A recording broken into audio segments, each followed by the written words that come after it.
कौन है वहां? 8 साल की अनवी ने डरते हुए पूछा। उसकी आंखें चौड़ी हो गईं जब आईने में उसकी परछाई हिली, लेकिन वह खुद एकदम स्थिर खड़ी थी। हल्की रोशनी में भी आईने के भीतर कोई और खड़ा दिख रहा था। यह उसका ही प्रतिबिंब था, या शायद नहीं।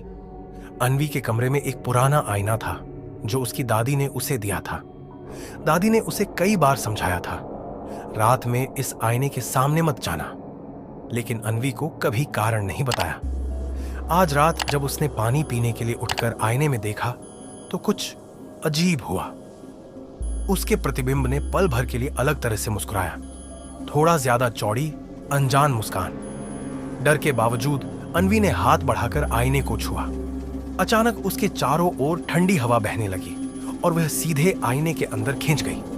उसने खुद को एक अजीब जगह पर पाया, ठीक उसके कमरे जैसी, लेकिन सब कुछ उल्टा था। दीवारों पर पुरानी पेंटिंग्स थीं, घड़ी पीछे की ओर चल रही थी और हवा में एक अजीब सी गूंज थी। तुम यहां कैसे आए? एक धीमी रहस्यमयी आवाज आई। अनवी ने मुड़कर देखा तो उसे अपने जैसी ही एक लड़की दिखी, लेकिन उसके बाल बिखरे हुए थे और आंखें हल्की नीली थीं। मैं अनवी हूं, अनवी ने घबराते हुए कहा। लड़की ने हल्का सिर झुकाया। नहीं, तुम अनवी नहीं हो, अनवी तो मैं हूं। अनवी का दिल तेजी से धड़कने लगा। अगर तुम अनवी हो तो मैं कौन हूं? उसकी आवाज कांप रही थी। लड़की मुस्कुराई। तुम अब आईने के अंदर हो और मैं बाहर जाने वाली हूं। उसने अनवी का हाथ पकड़कर जोर से खींचा, लेकिन अनवी झटके से पीछे हट गई। मुझे बाहर जाना है, अनवी ने चिल्लाया और दरवाजे की ओर भागी, लेकिन वह बस एक धुंधला धब्बा था। तभी उसे याद आया, दादी का एक और नियम था, अगर कभी अंदर फंस जाओ तो अपनी सच्चाई को मत भूलना।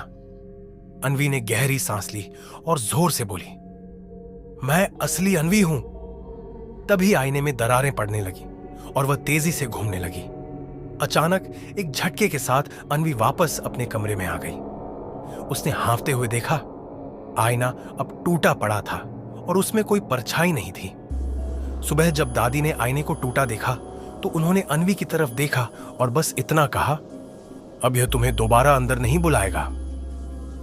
अनवी ने राहत की सांस ली, लेकिन उसके मन में एक सवाल रह गया। अगर वह बाहर आ गई तो वह दूसरी लड़की कहां गई?